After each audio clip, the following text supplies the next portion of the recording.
आपला उमरा तालुका लोहा इथे झाला आणि आता रिसेंटली हिप्परगाव या ठिकाणी झाला. महाराष्ट्रात आपला एकमेव जिल्हा आहे ज्यामध्ये 3 प्रकल्प.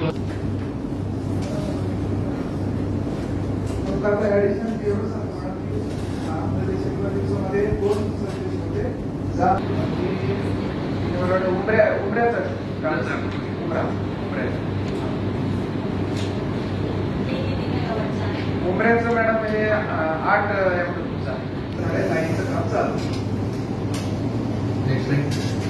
वर्तमान सकाळच्या नियोजन बैठकीमध्ये सुद्धा हा विषय निघाला होता की प्रत्येक आपल्याकडे आलेली आहे 15 फेब्रुवारीपर्यंत जिथं शासकीय जमीन उपलब्ध आहे त्याची आम्ही सर्व्हिस सुरू करणार आणि by the end of this mission सकाळच्या मीटिंगमध्ये डिस्कस झाली. या अनुषंगाने सध्याची अशी परिस्थिती आहे की 1578 एकूण गावं आहेत त्यापैकी 177 या ठिकाणी वाद सुद्धा होतात. त्यामुळे याच्यावर आपण प्रायोरिटी घेतो. 86 ठिकाणी शासकीय जमीन उपलब्ध आहे ते आपण इमिजिएटली या सगळ्या 156 ठिकाणी आपल्या प्रत्येक गावात किमान एक 10 गावात आपण भूमी अशी होईल. याचा अजून एक पुढे अँगल असेल तर की बऱ्याच ठिकाणी कम्युनिटी वाईज लोकांना वेगवेगळ्या वाटतात कमी आणि उपलब्ध आहे.